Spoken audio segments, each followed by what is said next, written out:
23 de noviembre y esta es la imagen del día aquí en Imagen Noticias. Más de 1 millón de luces le dan la bienvenida a la Navidad en el Jardín Botánico de Londres. Villancicos, árboles, senderos iluminados, así como globos de colores fueron ya colocados en este espacio que equivale a 150 canchas de fútbol. Todo para recibir a Papá Noel y a sus elfos. Esta exhibición estará abierta a todo el público hasta el próximo 1 de enero, pero si no puede usted lanzarse a Londres, inspírese por favor en estas bellísimas imágenes para decorar su casa y recibir la Navidad con todo tipo de iluminación. Está todavía a tiempo, ¿eh? En 31 días exactamente será la Nochebuena. Yo soy Yuridia Sierra y así se abre esta emisión de Imagen Noticias.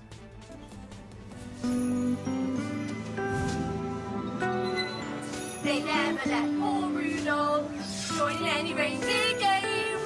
Then one foggy Christmas Eve, Santa came to say, Rudolph, with your nose so bright, won't you guide my sleigh tonight? Y esto es lo que está pasando ahorita. Carlos Salinas de Gortari estará aquí en el estudio. Hablaremos con el expresidente de Aliados y Adversarios. Su nuevo libro. Falsos sacerdotes en Teotihuacán, Estado de México. Vecinos denuncian la presencia de curas que imponen sacramentos sin validez. Ya verá qué historia. Cauce recuperado. Las cascadas de Agua Azul ya tienen el 100% de su nivel de agua y el corazón, bueno, se nos llena de alegría.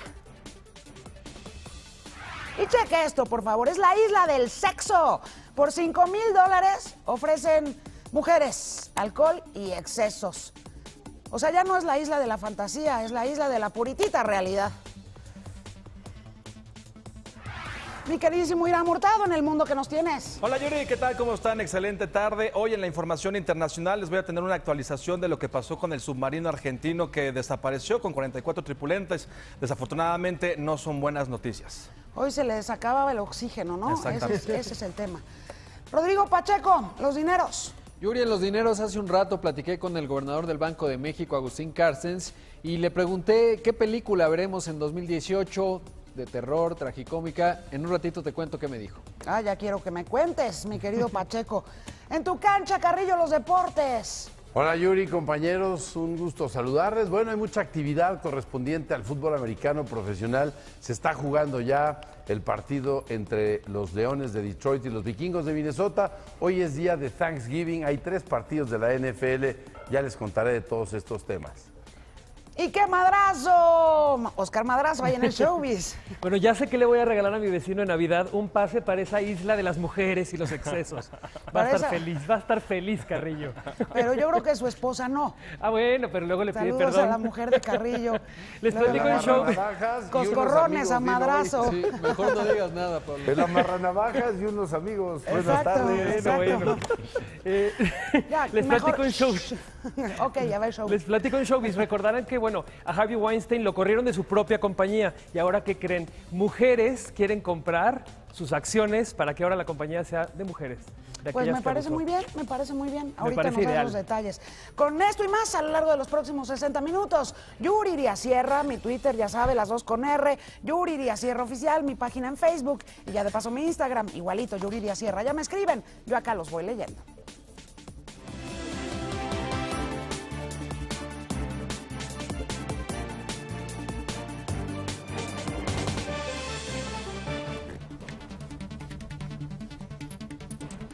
Alerta en el Estado de México por la presencia de falsos sacerdotes. Sí, de verdad.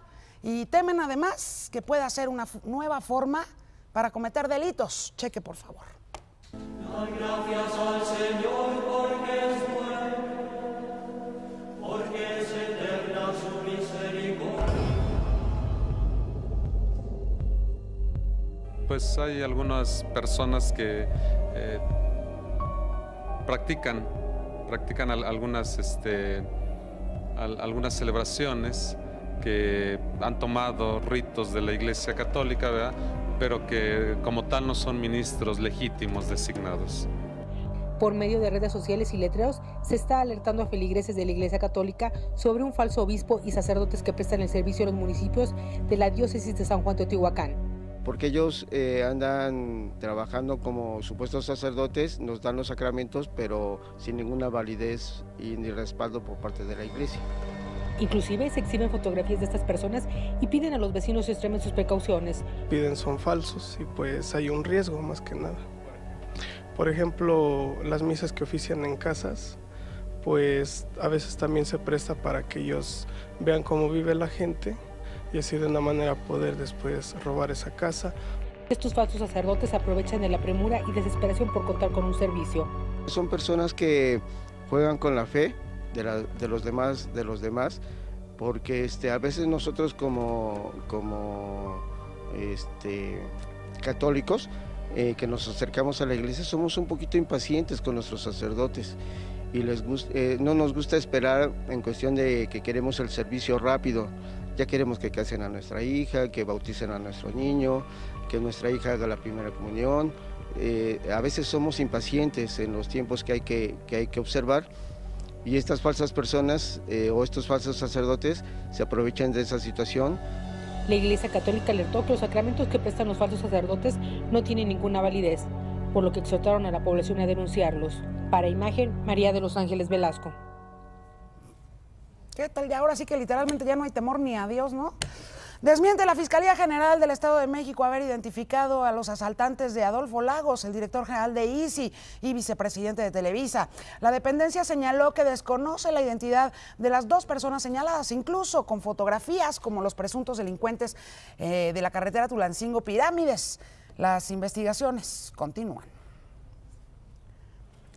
Maribel, un estudiante de enfermería en el Estado de México, salió de su casa rumbo a la universidad el pasado 16 de noviembre.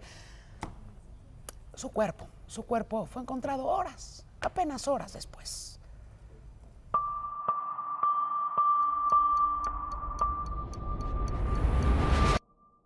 Cuando salió de la preparatoria dijo, yo quiero estudiar enfermería, voy a presentar examen y pues, primero Dios lo voy a pasar, porque era una niña muy aplicada y lo logró.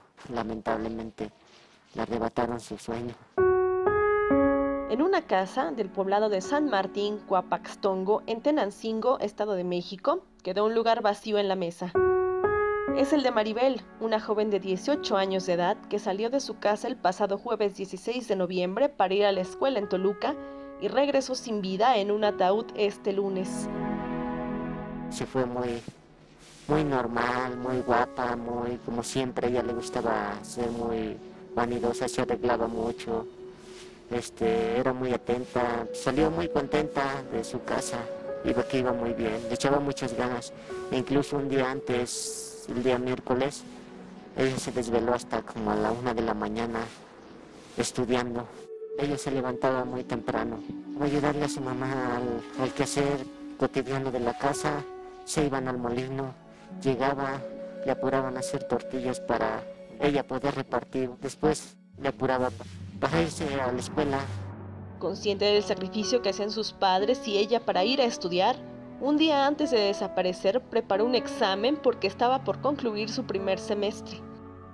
Cerca de las 9 de la noche, el papá de la joven estudiante fue a la parada como siempre. Esperó más de lo normal y su hija no llegaba. Sus familiares andaban como locos buscando. Todo el pueblo la apoyó, se unió para iniciar la búsqueda de la niña. El mismo día que el cuerpo de Maribel se encontró en San Bartolomé Atlatlauca, Tenango del Valle, era presuntamente asaltado y moría el director general de una empresa. Su caso está casi resuelto. Desde el que se encontró a la fecha, pues ni una llamada, nada, ni un informe. Oye, preséntate, tenemos avances o algo por el estilo, nada. Lamentablemente necesita uno ser político, funcionario para que nos brinden esa atención. Por ser humildes, no hay justicia. Para Imagen, Dalila Ramírez.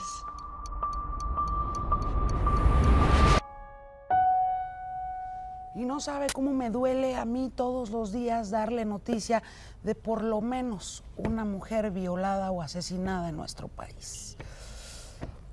3,000 pesos. 3,000 pesos es lo que cuesta meter un celular a los penales del Estado de México. Hace apenas unos días se publicaron en redes sociales las fotos que algunos reclusos tomaron durante una fiestita ahí adentro de una cárcel en ese estado. Familiares de algunos de los reos del penal de Nezabordo, de plano, hasta platicaron acerca de las cuotas. Afirman que los inhibidores de señal, supuestos inhibidores de señal, no inhiben absolutamente nada. Cheque. Unos 1,500, 2,000, 3,000, hasta 5,000 nos piden por meter un celular, ya sea bueno o corriente. Dependiendo el celular que sea, nos cobran. Y aquí afuera no, allá adentro a lo mejor sí, pero aquí afuera no. ¿Qué tal? En Chihuahua, allá avanzan las investigaciones del caso de las 3 hermanitas que fueron violadas, como le informaba apenas ayer. En Ciudad Juárez se encuentra justamente mi compañero Salvador Gómez. Voy contigo, adelante. ¿Qué tal, Yuriria? Buenas tardes, te saludo desde Ciudad Juárez, donde el día de ayer lamentablemente 3 menores fueron violadas sexualmente, una de ellas murió asfixiada. La Fiscalía Especial de Mujeres ya cuenta con datos importantes para dar con el responsable. En un inicio se dijo que se trataba de 2 hombres quienes causaron el daño a las menores en un domicilio de la colonia Ampliación Felipe Ángeles, lugar donde viven familias de escasos recursos y que temen por su seguridad. La persona, el agresor, se describe como una persona mayor que vestía una playera de puntos, así como también un pantalón de color guinda. Esta persona traía en sus manos un cuchillo con el cual pues amenazó a las víctimas para lograr su cometido. Estos datos son gracias a que una de las menores víctimas logró dar su declaración para apresurar las investigaciones y dar con el responsable. El cuerpo de la menor asesinada aún no ha sido entregado, mientras que sus hermanas continúan hospitalizadas. Este es el reporte desde Ciudad Juárez. Regresamos contigo. Gracias Salvador por los detalles de esta tragedia cotidiana en nuestro país. Aquí en la Ciudad de México fue encontrado el cuerpo de Génesis Gibson, la joven venezolana desaparecida en Puebla el pasado 17 de noviembre. La PGJ informó que murió por estrangulamiento y que tenía heridas de arma punzocortante en el abdomen. Estaba desnuda, con las manos atadas y amordazada en una habitación de hotel en la delegación Venustiano Carranza.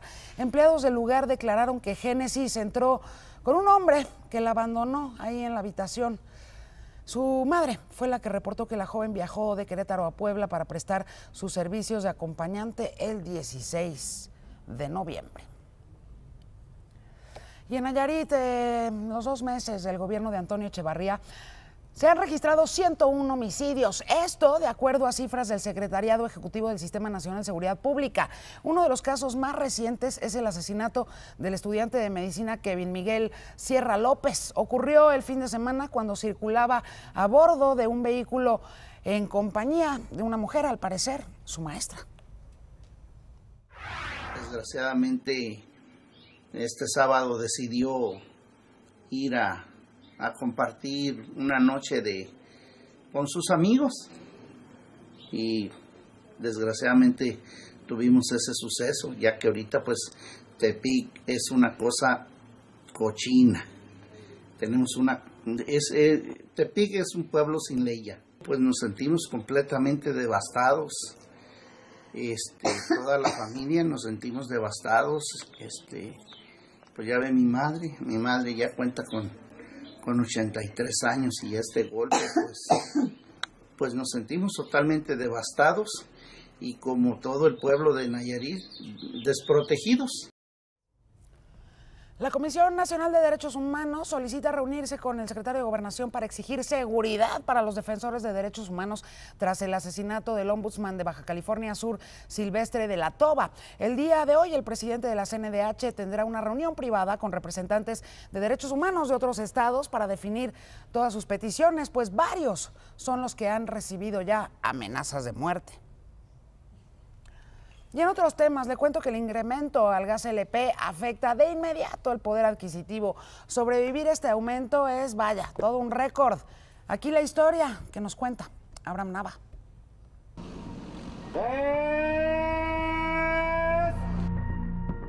$578 el de 30. ¿Cuánto tiempo le dura un tanque de gas? 20 días, ¿sí? Roban un chingo de gas. Entonces sí, siempre roban en el gas. Para los ciudadanos, es cada vez más difícil lidiar con el constante incremento del precio del gas. En 10 meses, ha incrementado su costo en 41.6% en promedio nacional, pero ha llegado hasta el 60% en estados como Quintana Roo, según la Comisión Reguladora de Energía. De 20 kilos. Está 380. ¿Y cuánto tiempo le dura? Aproximadamente 15 días. Comprar, por ejemplo, frijoles o huevo para poder comprar el gas, o de plano hacer huevos nada más para comer y a completar el gas. A los pequeños comerciantes los ha obligado a tomar medidas que se ven reflejadas en las cartas de los menús que ofertan. En enero de este año, el kilogramo de gas LP costaba 13 pesos con 8 centavos. En octubre, ascendió a 19 pesos y 94 centavos. El caldo te lleva un tiempo de cocción de 10 a 15 minutos, dependiendo la cantidad, ¿no? Entonces, si tú dabas un caldo en 30 pesos, lo tienes que dar en 40. Es un ejemplo pequeño, ¿no? Porque hay tantos compañeros que venden tacos, que todo el mundo utiliza gas de lo que es la cosa de la comida. La elaboración y consumo de los alimentos es cada día más cara. 7 de cada 10 hogares mexicanos utilizan el gas licuado como su principal combustible.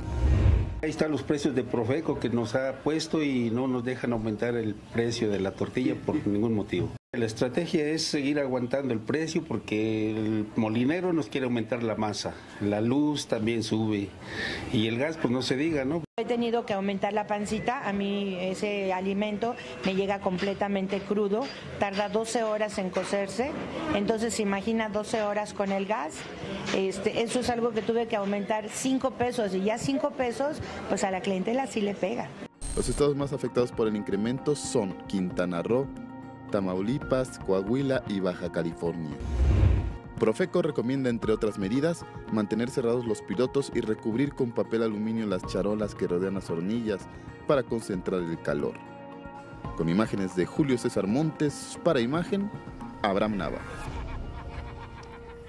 Así está la cosa con el gas LP. Justamente voy contigo, Rodrigo Pacheco, los dineros.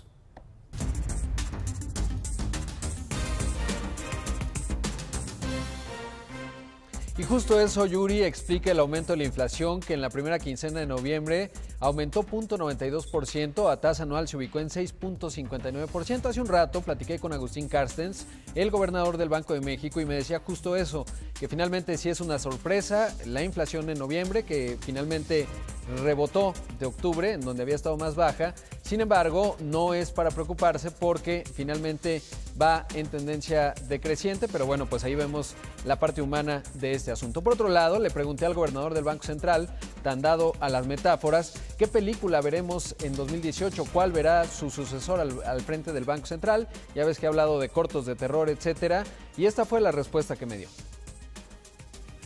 Bueno, pues ciertamente va a ser una película de acción. Va a haber mucha emoción. Digamos, sin duda, pues hay retos importantes. Uno va a ser cómo se va a culminar el proceso de negociación del TLC. Por otro lado, pues sí vamos a tener el proceso electoral en México. Por otro lado, le pregunté de la autonomía del Banco de México, sobre todo a propósito de lo que pueda ocurrir una vez que tengamos nuevo jefe del Ejecutivo, y esto fue lo que me contestó en cuanto a la autonomía del Banco Central y la tentación de que alguien pues pueda cambiar el objetivo del Banco Central. Esto me dijo. Quiero meterle la mano a las finanzas del Banco de México con altísimas probabilidades de que haya inflación.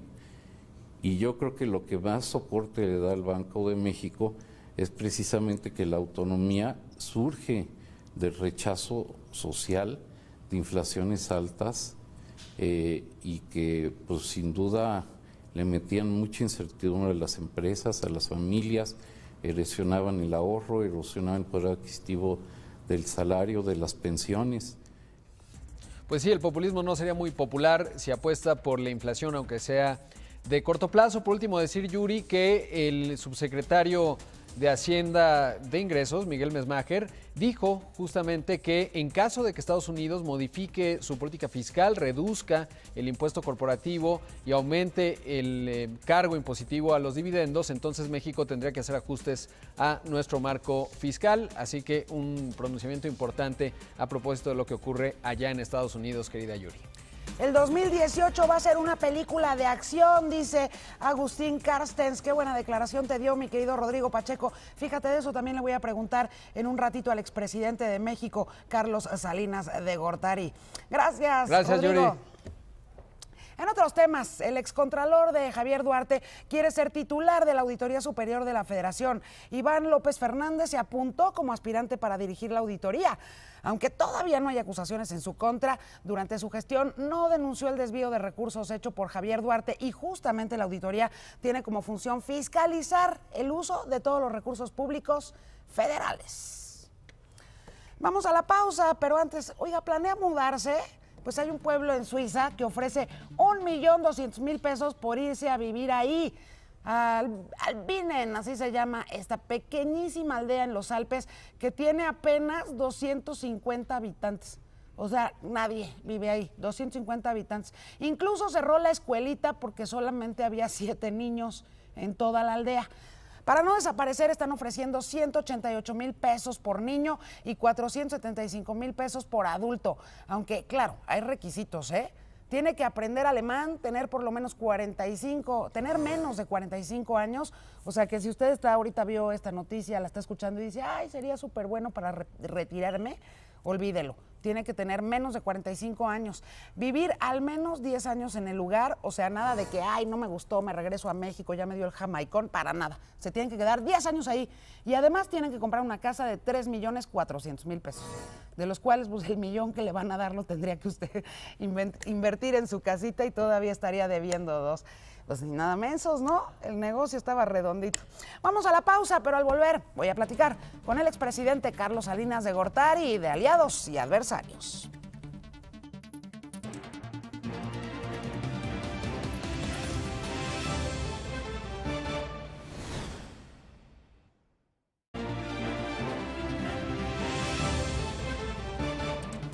Aliados y adversarios, Tratado de Libre Comercio 1988-2017.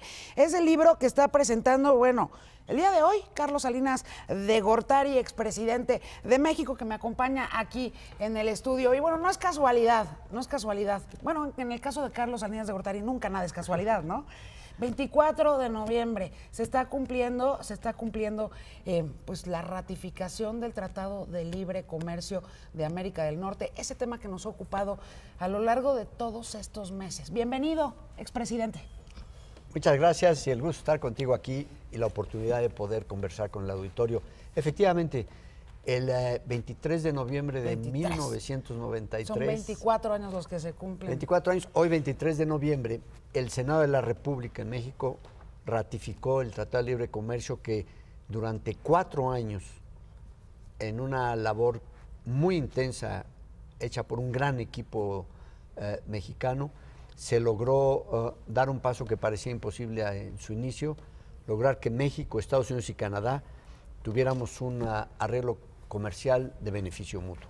Bueno, en este libro, en esta nueva entrega de editorial de Carlos Salinas de Gortari, lo que nos cuentas, expresidente, es todo, digamos, pues todo el camino que se tuvo que recorrer, que no fue para nada sencillo, ¿no? Ahorita estamos muy clavados en el tema de la renegociación y si no, y bueno, estamos siempre con el Jesús en la boca, pero aquí nos cuentas justamente cómo fue todo el tejido, que no fue en absoluto sencillo, ¿no? Desde entonces fue complicado armar el Tratado de Libre Comercio y pues es, la verdad, meterse ahora sí que a las que nos compartas las tripas, porque eso es de cómo se negoció el TLC, pues es el detalle está precisamente contenido a lo largo del libro y en él lo que se busca es darle al lector elementos de un relato de cómo logramos dar un paso que parecía imposible, no por la complejidad, sino por la manera como los Estados Unidos tenían la costumbre de relacionarse con México. Históricamente, Yuri, no hay que olvidarlo, tener de vecino al imperio más grande ha sido la mayoría de las veces traumático para México y pocas benéfico. No hay que olvidar que en el siglo XIX, en 1846, lo que los americanos le llaman la guerra más abusiva que han tenido en su historia, se llevaron la mitad del territorio mexicano. Ay, no más. Nada más. Luego en el siglo XX, 1914 invaden Veracruz y en 1916 invaden Chihuahua persiguiendo a Pancho Villa con la llamada expedición punitiva, y poco antes el embajador de Estados Unidos había participado en el golpe de Estado del presidente Francisco I. Madero. Así que ha sido una relación muy difícil, tuvo momentos estelares que dependieron de la personalidad del presidente de Estados Unidos, me refiero a Franklin Roosevelt y su actitud de la construcción de su política del buen vecino.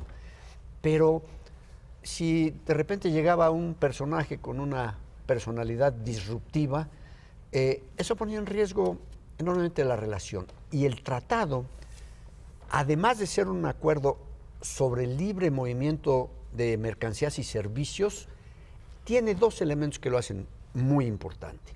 El primero, que los Estados Unidos aceptaron por primera vez en la historia tener una relación con México basada en reglas y no en voluntarismo o caprichos.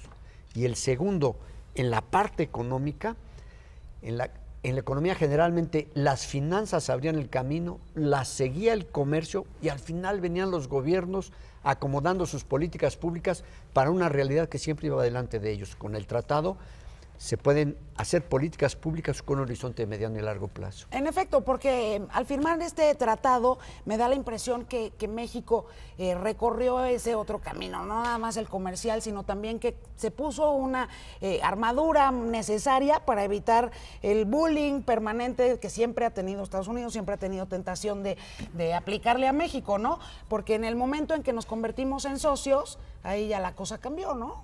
Efectivamente, y esa línea de protección que tú describiste como una armadura frente al bullying, que estamos viendo lo importante que es cuando llega una personalidad como tan disruptiva como la actual en Estados Unidos, con el tratado las reglas son las que definen.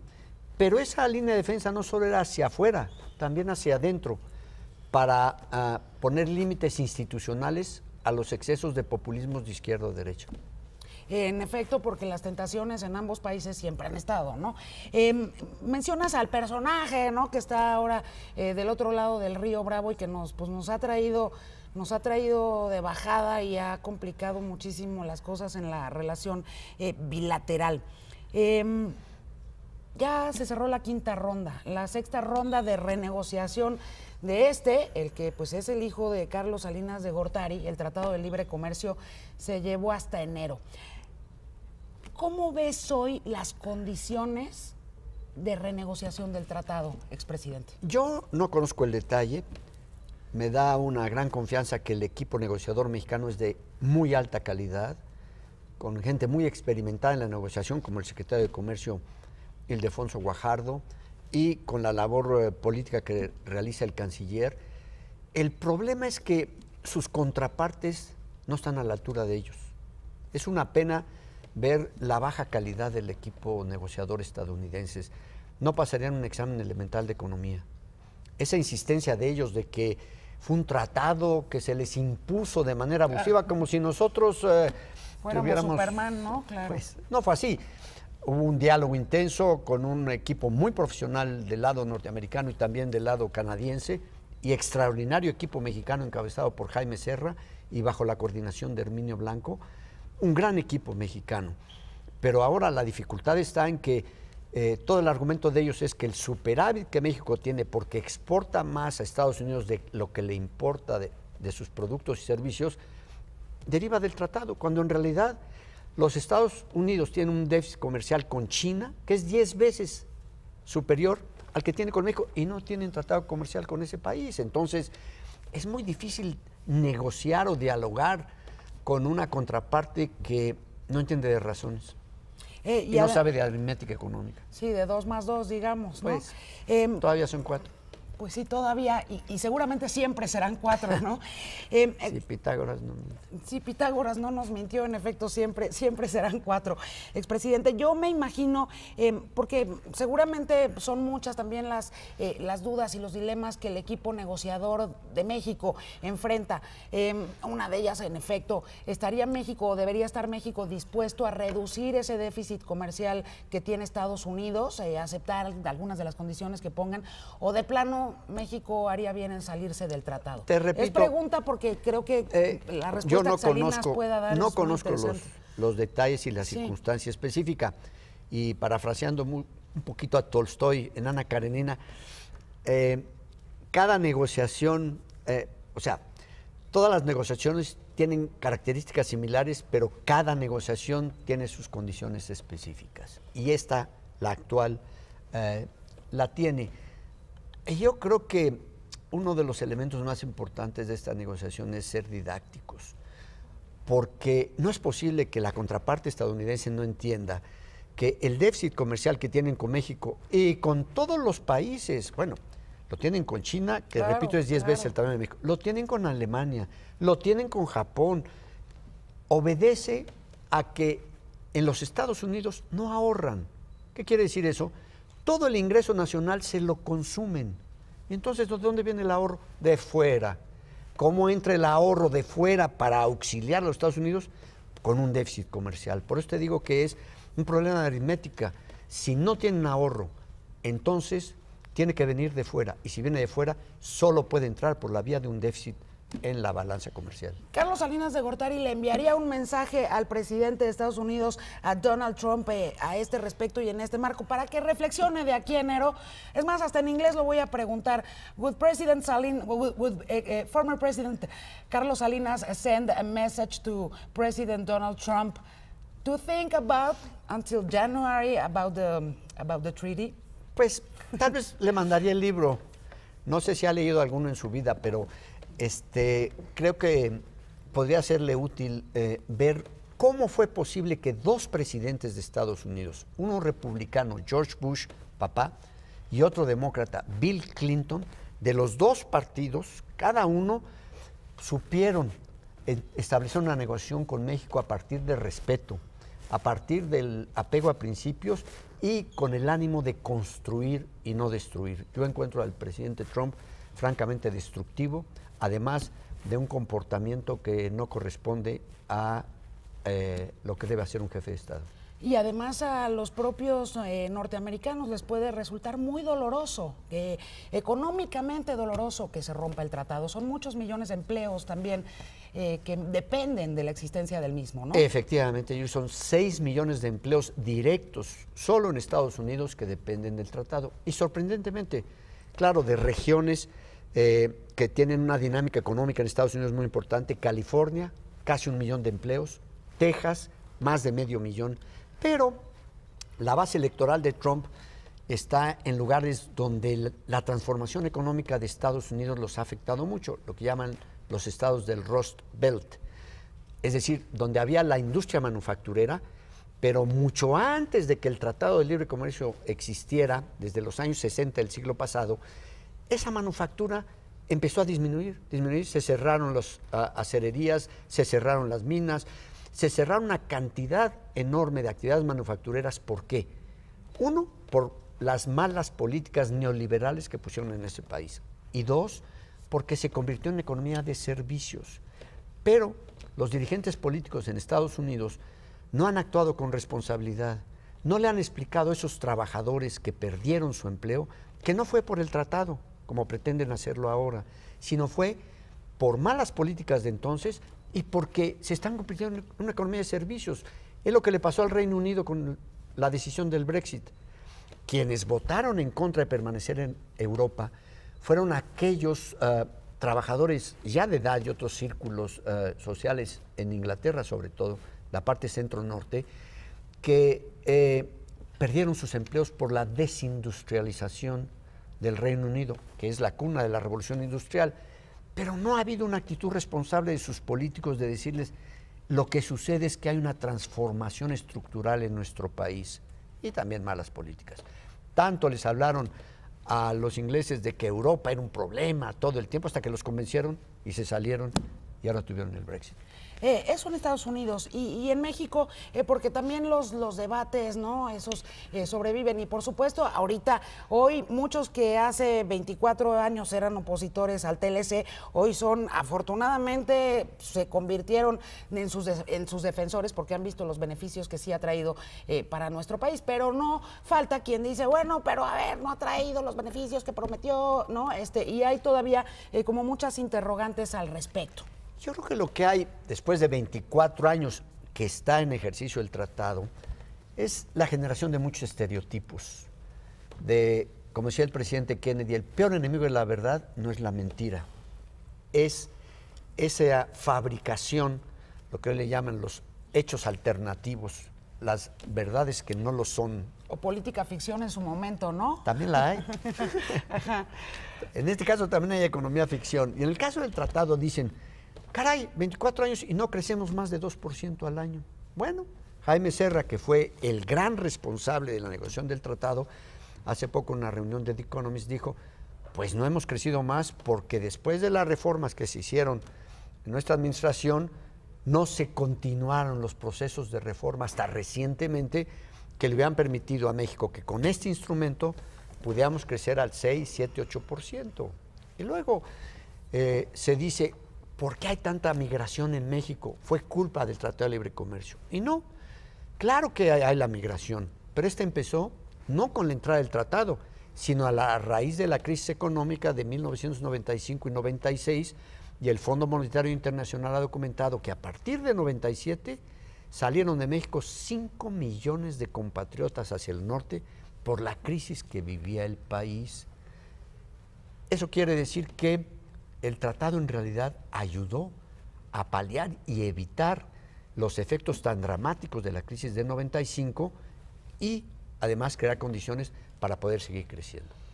Yo siento que nos podríamos seguir hablando horas y horas yo y horas. Sí, yo también, del pero ya el chiste también es que la gente compre el libro, ¿no? Eso va a estar en librerías a partir de la semana que entra. A partir de la semana que entra podrán encontrar aliados y adversarios. Además, es un asunto, hace 24 años cambió el mundo, ¿no? Cambió el mundo con la firma del Tratado de Libre Comercio. El mundo también está cambiando y ahorita el Tratado de Libre Comercio puede quizá convertirse en el ancla de civilización y de cordura, ¿no? Que pueda conservar el hemisferio norte del continente americano. Sobre todo de relacionarnos entre los tres grandes países de manera respetuosa y de beneficio mutuo. Estados Unidos es una gran economía, pero no va a poder competir frente a los tigres del Asia si no se vuelve más competitivo. Es decir, China, ¿no? En primer lugar China, claro, pero Vietnam está creciendo 8% al año. La India lo mismo. Corea del Sur también. Entonces, si quieren ser competitivos, nos necesitan. Y eso es lo que ellos tienen que entender. México es parte de la solución y no del problema. Sigue siendo un ganar-ganar.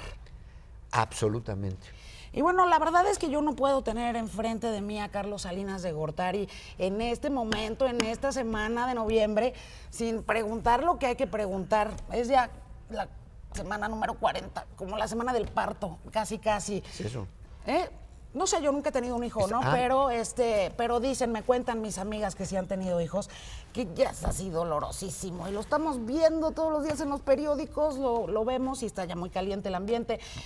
Sabemos quién es el candidato de Morena, prácticamente estaremos a horas o días también de saber si el Frente Ciudadano permanece o no. Yo decía era la Alianza Talía porque era amarillo-azul, luego se convirtió en la Alianza Parchís, ya eran muchos colores. Ahora parece, acaba de salir nueva alianza, por cierto, hace ratito me llegó la notificación del Frente Ciudadano, y no sabemos si PRD y PAN van a permanecer o no juntos, pero será cuestión de horas que sepamos. Y el candidato del Partido Revolucionario Institucional, pues todos los días se habla que del tapado y quién sabe quién es el tapado. Y lo pregunto porque a Carlos Salinas de Gortari le ha tocado vivir cinco sucesiones. La de, pues, tu papá que fue precandidato, estaba en la lista de tapados y resultó que no fue él. Y los hijos luego vivimos las... Nunca hay listas, ¿eh? Oficiales. Oficiales no, pero está siempre en el ánimo colectivo. Los hijos vivimos como si fueran propios también los triunfos y las derrotas de los padres, ¿no? A Carlos Salinas de Gortari también le tocó el destape de su entonces jefe, Miguel de la Madrid Hurtado. A Carlos Salinas de Gortari le tocó el destape de Carlos Salinas de Gortari. A Carlos Salinas de Gortari le tocó el destape de Colosio o destapar a Colosio. Y luego, por condiciones muy trágicas, a Carlos Salinas de Gortari le tocó también destapar a Ernesto Zedillo. Somos inexistentes los mexicanos, todos, ¿no? En realidad, más al contrario, somos todos los mexicanos quienes no sabemos qué es eso, cómo se siente, cómo se vive. Voy a aprovechar para preguntarlo. ¿Cómo se vive cuando se es el tapado y cómo se vive cuando se es el que decide? Es una expresión coloquial. De todos conocida en este país. Sí. Y en parte tienes una razón de ser, pero cada procedimiento es distinto. Tú has relatado las que a mí me tocó vivir, efectivamente son 5, y las viví de distintas maneras, como también tú lo has ejemplificado, como hijo de un posible aspirante a ser candidato, como colaborador de quien resultó candidato, como finalmente candidato del partido a la presidencia y después en una responsabilidad no formal, pero históricamente articulada dentro del propio partido, tener responsabilidad en opinar quién debería de ser el candidato que fuera a competir para, en caso de alcanzar el triunfo, como sucedió, relevarme, sustituirme a mí. Y te digo, cada uno es diferente. Sí te puedo decir que la vivencia personal, cuando uno está aspirando a tener el honor de encabezar a su partido para competir, es de una intensidad extraordinaria. Una enorme tensión, vives en un estrés permanente, los tiempos previos, vuelan rumores por todos lados, surgen comentarios, todo el mundo está esperando ver alguna expresión corporal. Señales. Señales, sí. Cuando en realidad, y eso lo aprendí después cuando tuve esta responsabilidad que te comentaba yo hace un momento, quien está participando en decidir lo vive de una manera distinta. Tiene el horizonte completo para apreciar el entorno, al mismo tiempo la oportunidad de evaluar en la acción a aquellos que tienen la posibilidad de ser, tanto sus virtudes como sus deficiencias, que es normal, todas las tenemos. Todas las personas, por supuesto. Y al final, siempre piensas en el país. Lo que tienes presente en cualquier momento, ya sea cuando aspiras, porque para aspirar hay que querer, pero hay que querer por un motivo, y el motivo es servir. Piensas en el país. Y cuando tienes la responsabilidad de intervenir en la decisión, también piensas en el país, no piensas en ti. Esa es una manera muy simplista de presentar las cosas que no se corresponde con la realidad de quien tiene. No he conocido a nadie que haya tomado una decisión tan importante que la haya hecho pensando en sí, sino fundamentalmente en nuestro país. Eso por el significado. ¿Qué se siente en lo personal cuando, te repito, estás en la antesala, una enorme tensión, y ahí, en mi caso, y como lo vi con el licenciado Miguel de la Madrid en su momento, lo más importante es la relación respetuosa y cordial con tus colegas. Eso es casi una precondición, porque el que va a decidir observa todo, y eso lo considera de una manera muy, muy importante, por una razón muy sencilla. Él nombró a todos. Claro. Y por lo tanto los considera con el talento y la capacidad a cada uno, ya no solo para aspirar, sino para servir y cumplir su trabajo ahí. Entonces, es fundamental esa relación. Y cuando lo sabes, te inunda una emoción que es como si se electrizara el cuerpo y te envolviera una luz muy especial. Y te decir una cosa, del otro lado, cuando tienes esa responsabilidad y hay que transmitir cuál es la decisión de tu partido, sientes la misma emoción. ¿Se parece mucho? increíblemente. Carlos Salinas de Gortari, yo te quiero preguntar, tengo que ir a la pausa rapidísimo. Qué bueno. Regresamos. Qué bueno. Pues nada más te voy a preguntar, te voy a hacer una sola pregunta ahorita al volver. ¿Será el PRI un partido competitivo en el 2018? Volvemos. Ya no me va.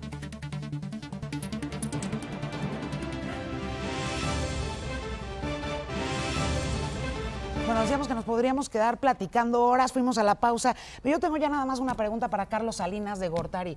¿Podrá ser el PRI un partido competitivo en el 2018 o de plano ya no? O sea, de plano ya mejor ni se desgasta en competir porque las encuestas dicen que en una de esas no tiene ni sentido, ¿no? Te diría que mi experiencia, cuando en 1988 tuvimos una elección muy complicada, muy cuestionada, pero ya con el paso del tiempo bastante clarificada, en ese momento se dijo que ya el PRI prácticamente no tenía ninguna posibilidad a futuro.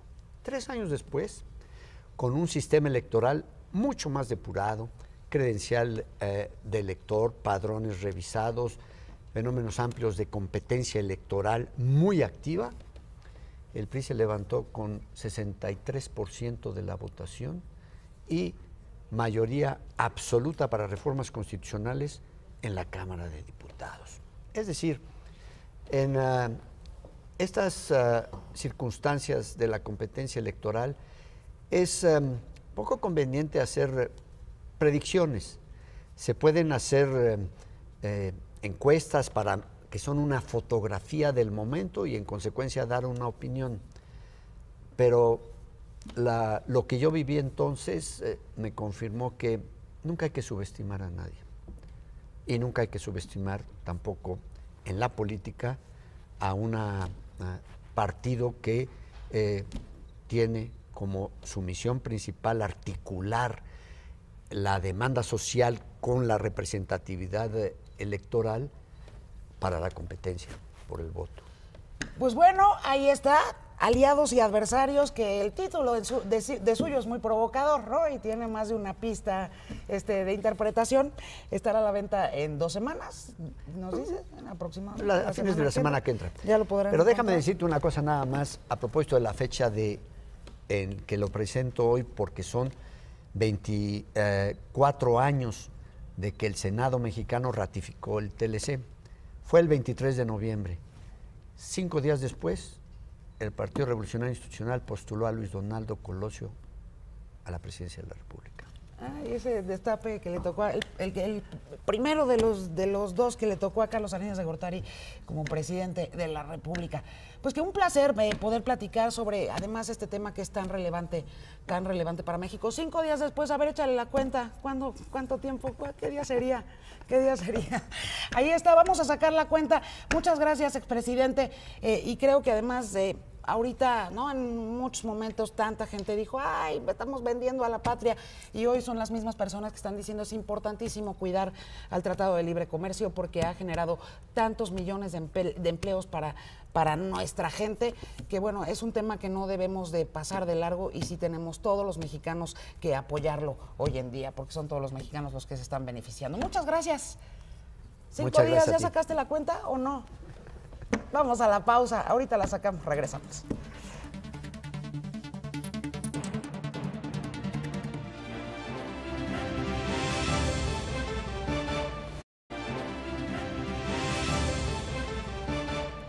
Le cuento que la dueña del colegio Repsamen se ampara para que la autoridad no le pueda quitar el colegio. Los abogados de Mónica García aseguran que la escuela fue asegurada desde el pasado 19 de septiembre y ya fueron notificados de que se procederá a la extinción de dominio y sin embargo no han tenido acceso a las carpetas de investigación, por lo que consideran que el proceso no ha sido justo. Interrumpen indocumentados desfile de acción de gracias allá en Nueva York. 5 jóvenes, entre ellos algunos mexicanos, protestaron durante la pasarela contra las políticas migratorias de Donald Trump y exigieron protección para los 70,000 beneficiarios de DACA, al que el presidente estadounidense puso fin desde el mes de septiembre pasado. Vamos a la pausa, todavía volvemos.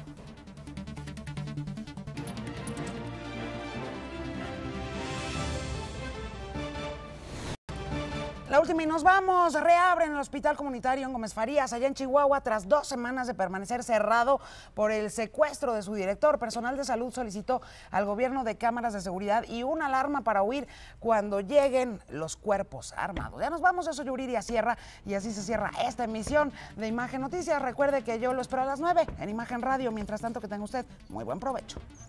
Imagen Noticias con Yuridia Sierra, lunes a viernes 2 p.m. Participa en Imagen Televisión.